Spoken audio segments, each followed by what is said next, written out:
Graça e paz, igreja. Pode se assentar. A gente vai fazer um pouquinho diferente antes de ler a palavra. Eu vou fazer a introdução. E assim como Davi falou, eu acho que se eu estou aqui, qualquer um pode estar, porque é fruto de graça e de misericórdia de Deus, somente isso. Nenhuma capacidade humana, nada. Só graça e só misericórdia. A gente vem aí numa sequência nos cultos jovens e até inclusive a gente passou também lá pelo retiro, falando de alguns assuntos que vêm sendo pertinentes ao nosso dia a dia, a vida da juventude, a nossa vida. E hoje a gente vai estar falando sobre compromisso. Nos últimos cultos a gente falou de liberdade, a gente falou de escolhas, e hoje a gente vai refletir sobre compromisso. As escolhas, lembrando um pouquinho, são assuntos, são importantes porque nos permitem decidir o que irá influenciar. Da onde a gente vai pegar a informação, da onde a gente vai reter a informação que vai influenciar na nossa escolha. E quando a gente é livre em Cristo para decidir, a gente não é pressionado, porque a gente tem liberdade para fazer nossas escolhas. Essa liberdade a gente encontra em Cristo.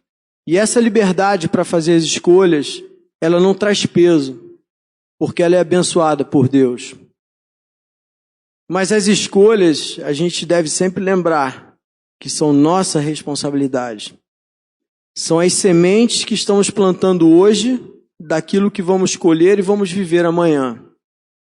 Orar e envolver Deus em nossas escolhas é o que vai nos dar a direção certa em tudo que a gente fizer na nossa vida.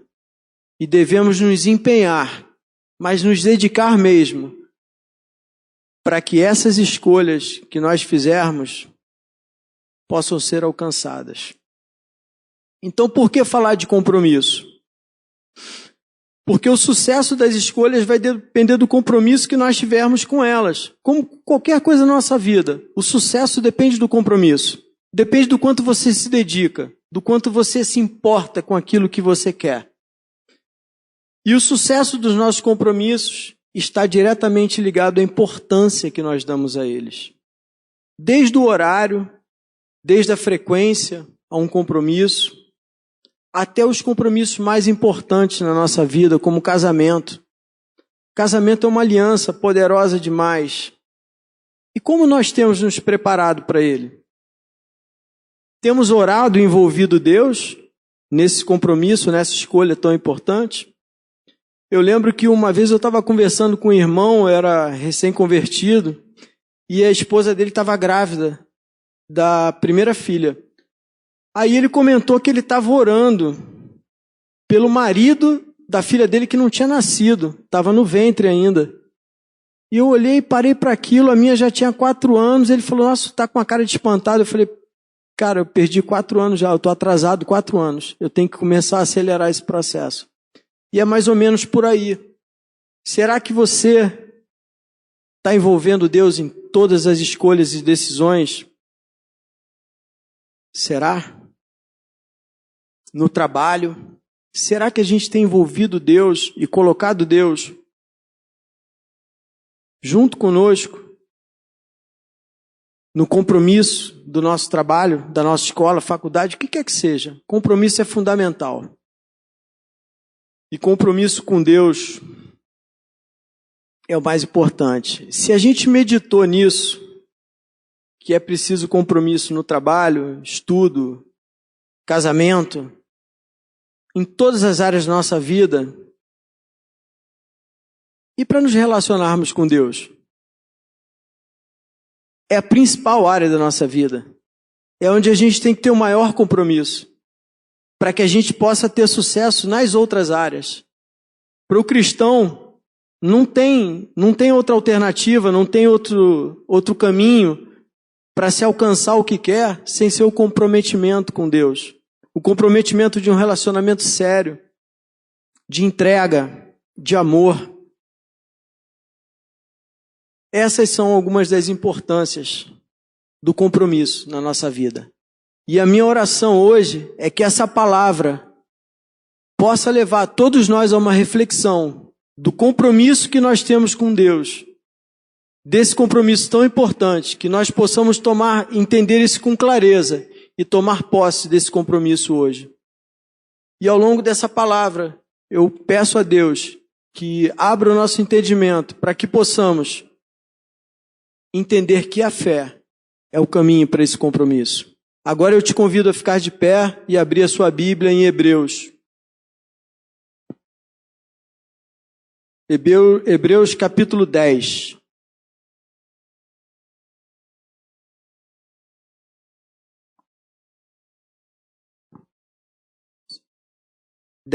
Do 19 ao 25. Portanto, irmãos, temos plena confiança para entrar no Santo dos Santos pelo sangue de Jesus, por um novo e vivo caminho que Ele nos abriu por meio do véu, isto é, do seu corpo. Temos, pois, um grande sacerdote sobre a casa de Deus. Sendo assim, aproximemo-nos de Deus com um coração sincero e com plena convicção de fé, tendo os corações aspergidos para nos purificar de uma consciência culpada e tendo os nossos corpos lavados com água pura. Apeguemo-nos com firmeza à esperança que professamos, pois aquele que prometeu é fiel. E consideremos uns aos outros para incentivar-nos ao amor e às boas obras. Não deixemos de reunirmos como igreja, segundo o costume de alguns, mas encorajemo-nos uns aos outros, ainda mais quando vocês veem que se aproxima o dia. Pode se sentar, meu irmão. Por que isso é tão importante para nós? Porque a palavra de Deus, a gente vai passear um pouquinho dentro do livro de Hebreus. A palavra que Deus me deu está quase toda aqui em Hebreus. Por que isso é importante para nós? A própria palavra nos dá essa direção.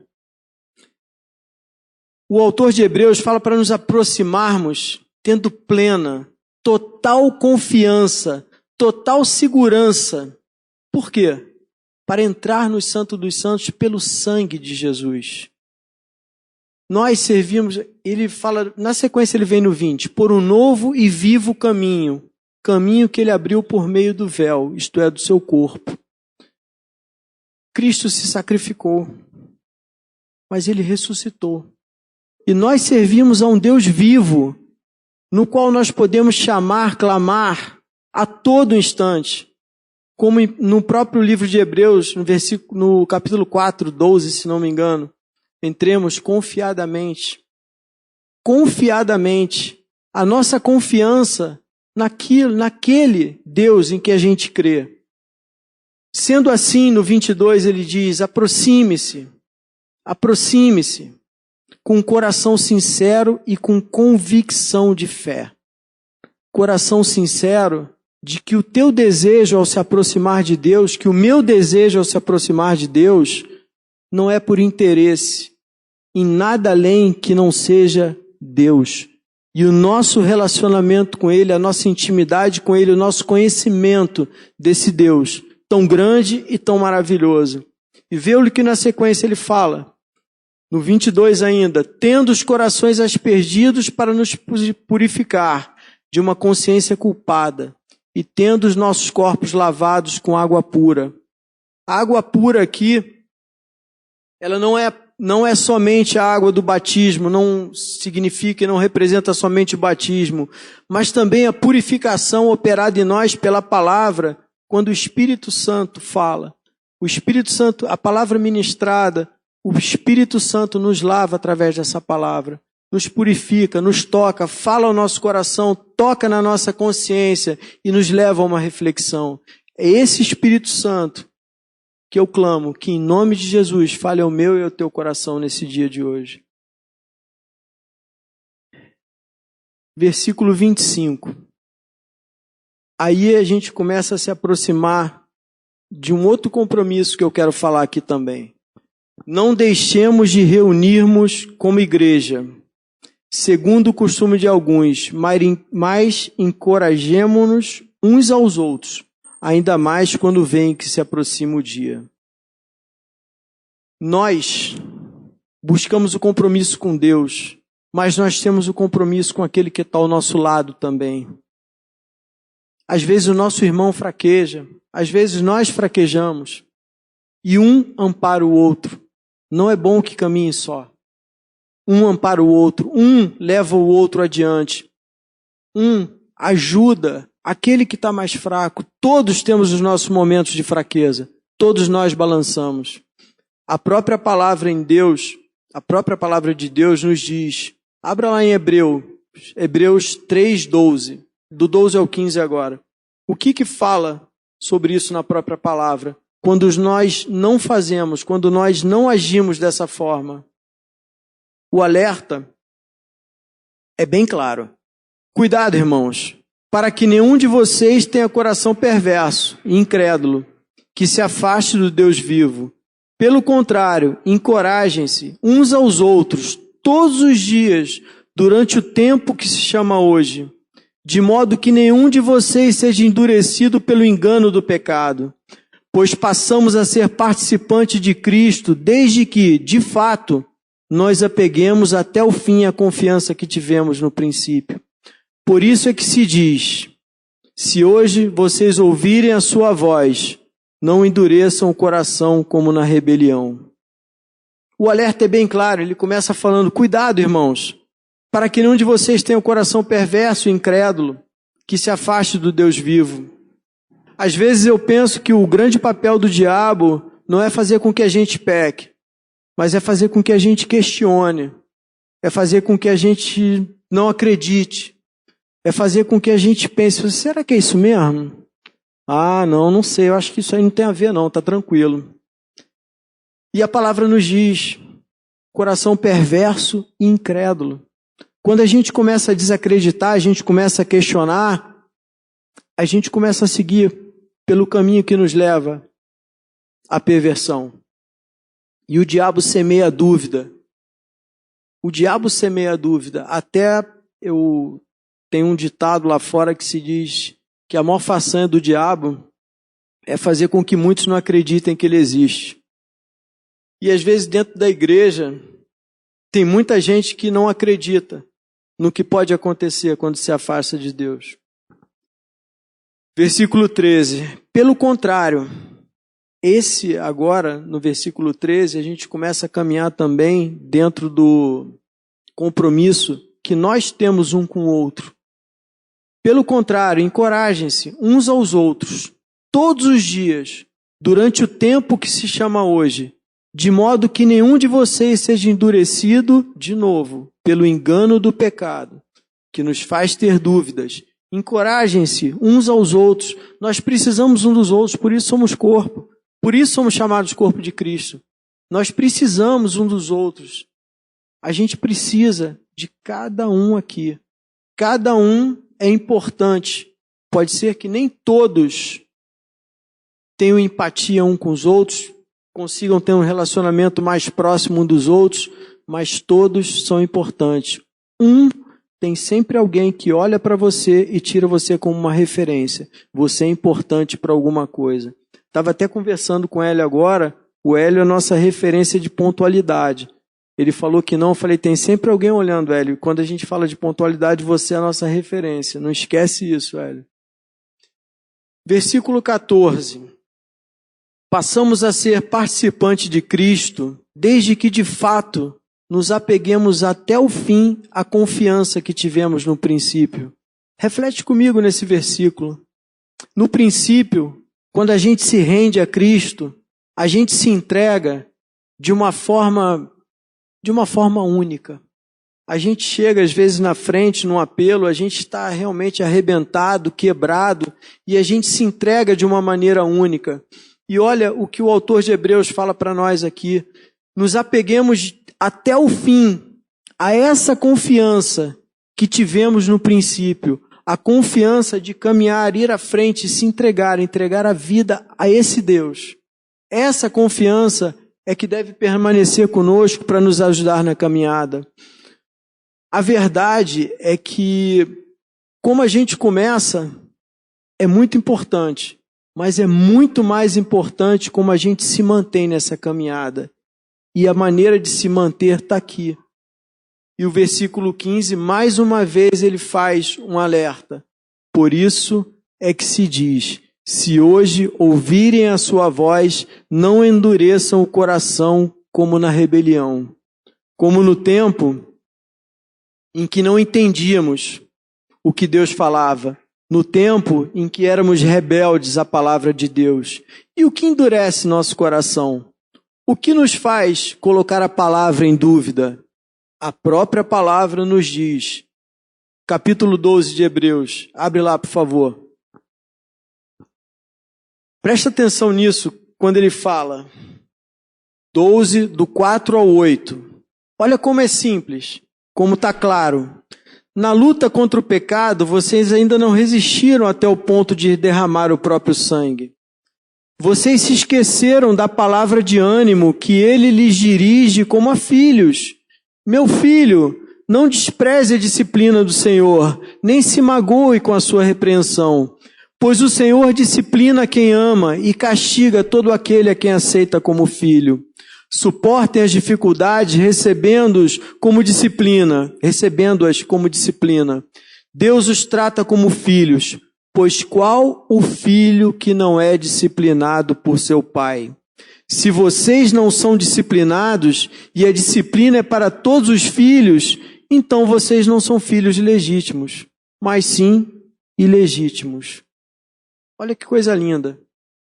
Olha como Deus fala através do autor de Hebreus. Ele mostra a importância do compromisso de resistir ao pecado. Ele fala de resistir até o sangue. E quantas vezes a gente cede ao pecado sem nem fazer esforço? A verdade é essa. A verdade é que a gente está muito distante disso. Mas aqui não é para que nenhum de nós vá até as vias de fato no sangue, mas é para mostrar a importância do compromisso de resistir ao pecado. Na sequência ele fala, vocês se esqueceram da palavra de ânimo que ele lhes dirige como a filhos. Quando a gente esquece, é porque a gente não tem compromisso. Quando a gente esquece, é porque a gente não dá valor àquele compromisso. E está claro, isso já acontecia lá, já era pregado, está na palavra. E na sequência ele vem e diz, meu filho, não despreze a disciplina do Senhor, nem se magoe com a sua repreensão. Quantos de nós gostam de ser repreendidos? É complicado ser repreendido, mas faz parte. Eu costumo dizer que tem um termo que mudou a conotação dele, o chamar a atenção. Chamar a atenção é simplesmente chamar a atenção, despertar, dar um toque. E hoje em dia o chamar a atenção tem uma conotação negativa, de que você está errado, de que está sendo de uma forma, não sei nem qual adjetivo usar, mas tem uma conotação negativa hoje. E o chamar a atenção é o correto. O chamar a atenção faz parte quando a gente ama um ao outro, quando a gente caminha junto, quando a gente tem compromisso um com o outro, a gente chama a atenção. Deus nos chama a atenção através dos nossos irmãos, através de líderes, através dos nossos pastores. Deus nos chama a atenção através do Espírito Santo falando ao nosso coração, cada vez que dobramos o nosso joelho e clamamos a esse Deus e buscamos ouvir a voz desse Deus. Esse Deus é real. Esse Deus fala conosco. Esse Deus é vivo. Esse Deus responde às nossas orações. Esse é o Deus a quem eu e você servimos. Esse Deus, continua dizendo o autor de Hebreus, disciplina a quem ama e castiga aquele a quem aceita como filho. E quantas vezes a gente se aborrece com Deus quando a gente está passando um momento complicado, a gente está passando uma luta e a gente fala, nossa, Tem uns que chegam até a falar que Deus esqueceu de mim. E outras coisas aí que não preciso citar. Todo mundo já teve o seu momento de questionar, de parar e pensar e falar: Deus, me ajuda, Deus. Quando na verdade, o nosso questionamento, o nosso pensamento tem que ser: Senhor, me revela. Por que eu estou passando por isso? Me dá a capacidade de aprender com essa situação, de ir adiante, de crescer, de me tornar alguém melhor. Um cristão melhor, um filho melhor, um marido melhor. Um irmão, para quem está ao nosso lado, melhor. E ele na sequência vem dizendo: suporte as dificuldades, recebendo-as como disciplina. Deus os trata como filhos. Qual filho não é disciplinado por seu pai? E aí vem no versículo 8 aquela condicional. Eu sempre falo muito, me chama muita atenção a condicional que tem na Bíblia. E ele começa bem claro: se vocês não são disciplinados, e a disciplina é para todos os filhos, então vocês não são filhos legítimos, mas sim ilegítimos. Aqui vale uma reflexão muito funda para todos nós. Se nós não aceitamos essa disciplina, se nós não queremos essa disciplina de Deus, não queremos essa direção, cabe a reflexão. Somos filhos? Será? Ou será que somos criaturas ainda? É um ponto que ninguém pode responder. Só cabe a cada um de nós e a Deus saber. Mas para pensar nisso. Se a disciplina de Deus, a repreensão, o momento de luta, de deserto, não está te levando a uma reflexão, a busca de Deus, a se aproximar mais, a entender qual é o propósito, pensa. Pensa. Mais uma vez eu digo, o diabo, ele não está preocupado em nos fazer pecar, mas em desacreditar. E quando a gente desacredita, sabe o que acontece? A gente abre concessões. As concessões é uma outra maneira de dizer brecha. A gente abre a brecha quando a gente faz uma concessão àquilo que a gente sabe que não deve fazer. Porque o Espírito Santo incomodou. A gente fica na dúvida, mas a gente... Não, cara, tá tranquilo. Não tem a ver, não tem nada a ver. É só dessa vez, não, pô, vou fazer. E aí faz. E a brecha está aberta. E quando a gente não é fiel numa área, a gente não é fiel em outra. Sabe por quê? A palavra de Deus nos diz, um abismo chama outro abismo. Não adianta. Não adianta achar que eu não vou ser fiel aqui, mas eu vou ser fiel ali. Não adianta achar que eu faço tudo certinho, mas isso aqui está tranquilo. Não, não adianta. Com Deus é tudo ou nada. É tudo ou nada. É como a Jéssica falou, não é um se pode ou se não pode, se está certo ou se está errado. É muito mais. É o se eu quero ou se eu não quero. Porque a decisão está com a gente. Está nas nossas mãos. O compromisso está nas nossas mãos. A escolha somos nós que fazemos a cada dia. Porque o pecado jaz à porta. A cada dia, quando eu me levanto, eu sou tentado pelo pecado. Você é tentado pelo pecado. Todos nós somos. Mas cabe a nós, a cada dia, seguir o compromisso daquele dia que nos rendemos a Cristo. Aí você me pergunta, mas como é que eu vou aplicar isso? Falar é fácil. Como é que eu vou fazer isso no dia a dia? Aí eu vou te responder. Não espera uma fórmula mágica. Não espera algo mirabolante. Sabe por quê? Porque o Evangelho é simples. O Evangelho é simples. Nós dificultamos ele. Eu não canso de dizer isso. Eu vou morrer repetindo. O Evangelho é simples. Sabe por quê? Porque Deus não criou um Evangelho só para eruditos, só para estudiosos. Deus criou um Evangelho para todo aquele que nele crê. Então eu te digo, é simples. Abre a tua Bíblia, por favor, em Lucas, capítulo 1. Olha o que a palavra nos diz sobre a simplicidade do compromisso com Deus.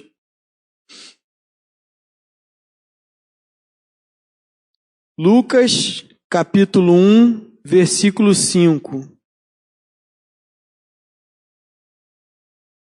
A gente vai ler do 5 ao 15. Amém? No tempo de Herodes, rei da Judéia, havia um sacerdote chamado Zacarias, que pertencia ao grupo sacerdotal de Abias. Isabel, sua mulher, também era descendente de Arão. Ambos eram justos aos olhos de Deus, obedecendo de modo irrepreensível a todos os mandamentos e preceitos do Senhor. Mas eles não tinham filhos, porque Isabel era estéril, e ambos eram de idade avançada. Certa vez, estando de serviço o seu grupo, Zacarias estava servindo como sacerdote diante de Deus. Ele foi escolhido por sorteio de acordo com o costume do sacerdócio, para entrar no santuário do Senhor e oferecer incenso. Chegando a hora de oferecer incenso, o povo todo estava orando do lado de fora. Então o anjo do Senhor apareceu a Zacarias, à direita do altar do incenso. Quando Zacarias o viu, perturbou-se e foi dominado pelo medo. Mas o anjo lhe disse: não tenha medo, Zacarias, sua oração foi ouvida. Isabel, sua mulher, lhe dará um filho e você lhe dará o nome de João.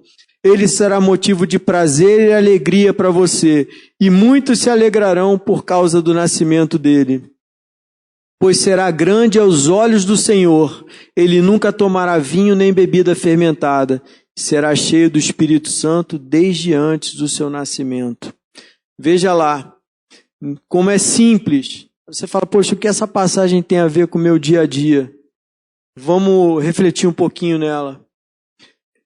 Nesse tempo de Zacarias, a gente fala assim, quando,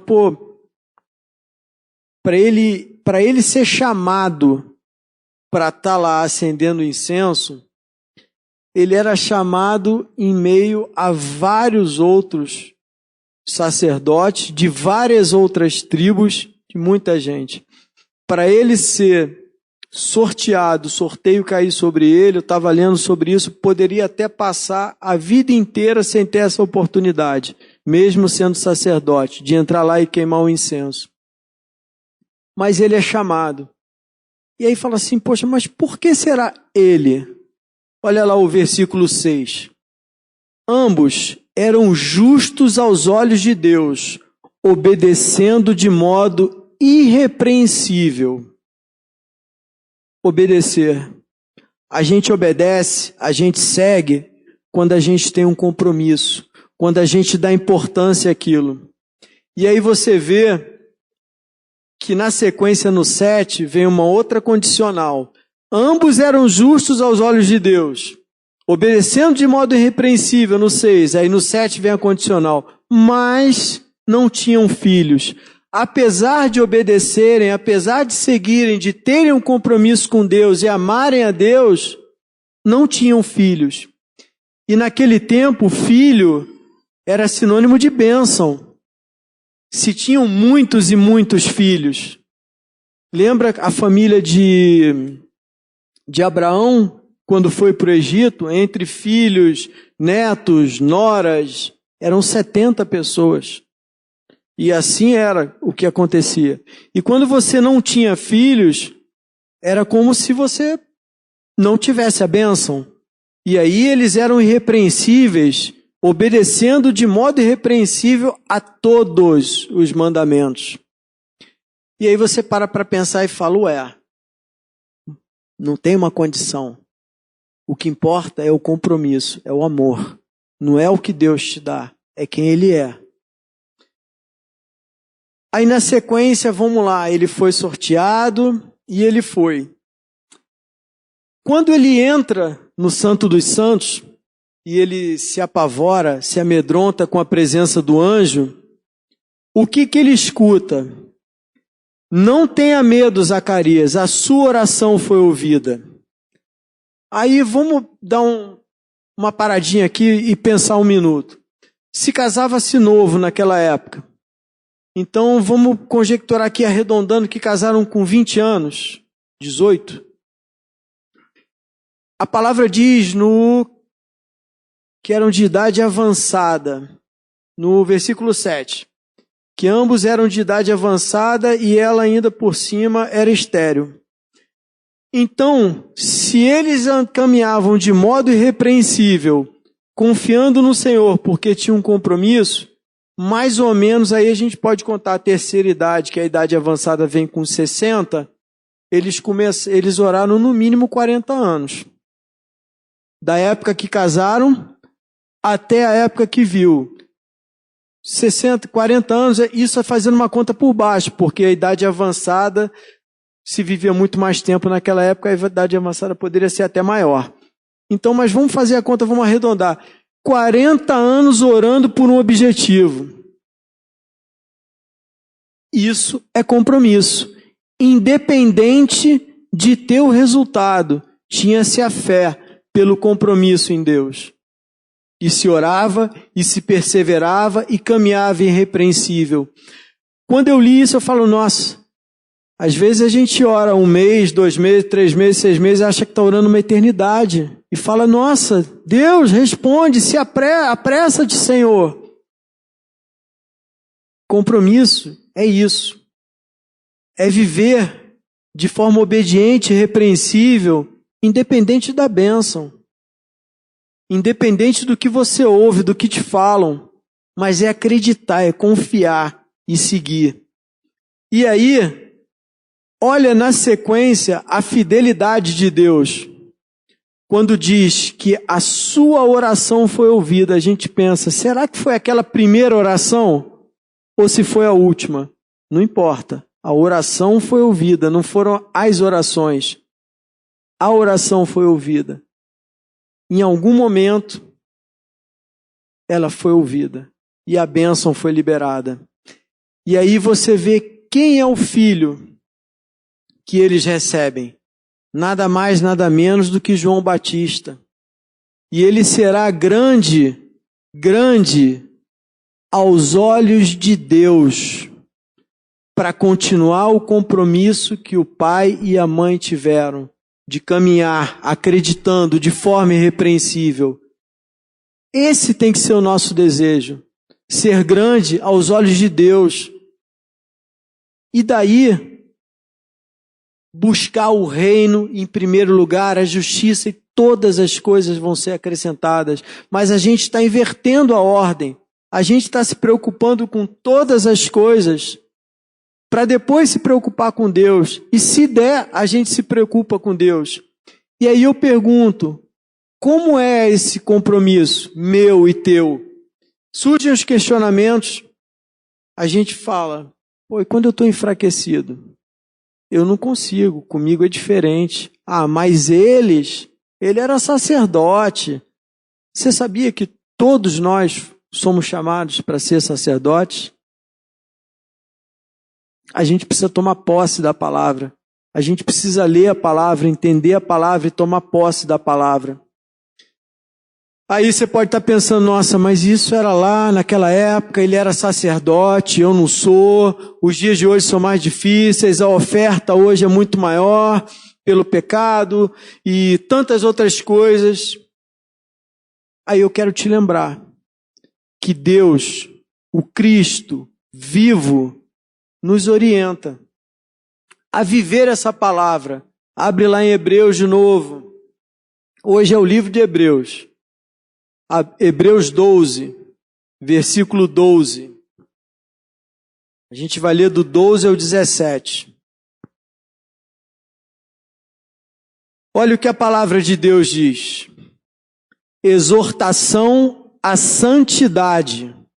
Portanto, fortaleçam as mãos enfraquecidas e os joelhos vacilantes. Façam caminhos retos para os seus pés, para que o manco não se desvie, mas antes seja curado. Esforcem-se para viver em paz com todos e para serem santos. Sem santidade, ninguém verá o Senhor. Cuidem que ninguém se exclua da graça de Deus, que nenhuma raiz de amargura brote e cause perturbação, contaminando a muitos. Não haja nenhum imoral ou profano como Esaú, que por uma única refeição vendeu os seus direitos de herança como filho mais velho. Como vocês sabem, posteriormente, quando quis herdar a bênção, foi rejeitado e não teve como alterar a sua decisão, embora buscasse a bênção com lágrimas. A inversão das coisas. A própria palavra está dizendo, buscasse a bênção com lágrimas, não buscasse a Deus com lágrimas. Ele não estava arrependido porque se afastou de Deus, porque vendeu a primogenitura dele, porque entregou a bênção. Não. Ele estava preocupado com o que ele ia perder, com o que ele tinha entregue, com o que ele tinha perdido e queria recuperar. E nós somos herdeiros dessa bênção também. E o que nós estamos fazendo com a nossa bênção? O que nós estamos fazendo com a nossa herança? O que eu e você estamos fazendo? É um momento de nós pensarmos. O dia se aproxima. A gente esquece que Jesus está voltando. Que pode ser agora, pode ser daqui a pouco, pode ser amanhã. Jesus está voltando. Isso é uma verdade para aquele que crê. Isso tem que estar no nosso coração. Para que a gente saiba o que fazer com a nossa bênção. Lembra, lá no retiro, quem estava no retiro, para que a gente não seja como Judas, que estava diante do banquete e desperdiçou o banquete, deixou passar. A gente tem muito para pensar e refletir, muito para olhar e pensar no que estamos vivendo, no que estamos fazendo com a oportunidade que a gente tem de viver esse compromisso. E para encerrar, eu quero ler o capítulo 10, do versículo 37 a 39 agora. Quero pedir que o Ministério de Louvor já venha se colocando. Esse versículo, a gente tem pensado, eu não sei, às vezes eu me questiono muito sobre isso, sobre o quão próxima está a volta do Senhor. A gente tem esquecido disso, muito. Eu tenho me esquecido disso e muito, em vários momentos. E olha o que a palavra nos diz aqui, no versículo 37 do capítulo 10. Pois em breve, muito breve, aquele que vem virá, e não demorará.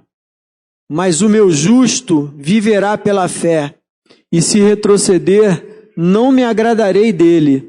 Nós, porém, não somos dos que retrocedem e são destruídos, mas dos que creem e são salvos. Essa é a nossa reflexão. Essa é para a gente levar para casa e hoje, antes de deitar, a gente pensar. Nós somos livres. Está diante de nós. A gente pode tomar posse dessa liberdade agora. A gente pode assumir esse compromisso, reforçar esse compromisso agora. A gente não tem que esperar. Jesus está voltando.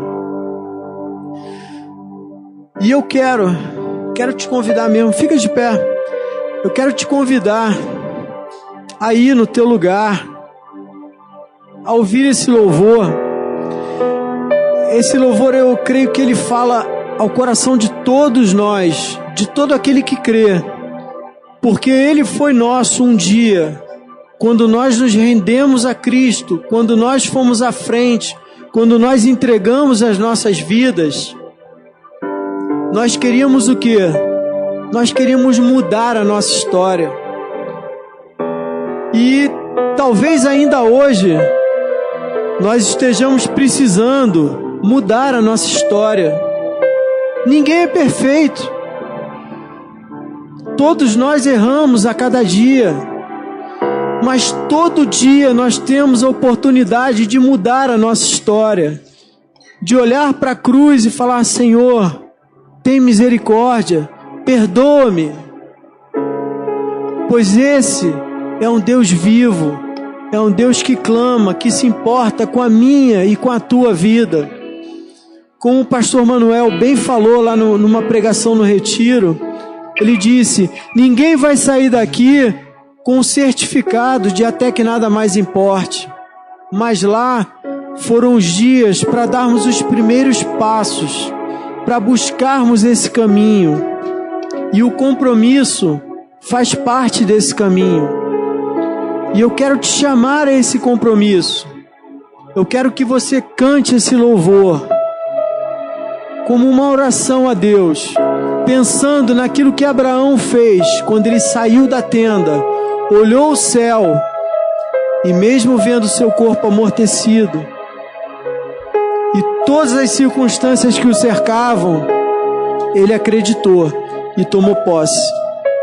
Tome posse hoje, acredite nessa bênção, acredite no que Deus tem para mim e para a tua vida, acredite, creia que a nossa história pode ser mudada a cada dia, porque a palavra se renova a cada dia. Nós servimos a um Deus vivo, que a cada dia estende a mão e as suas misericórdias se renovam. Assuma esse compromisso, entregue a tua vida, ore a esse Deus e louve de todo o coração, como naquele dia em que você se rendeu a Cristo, clamando a Ele para mudar a sua história.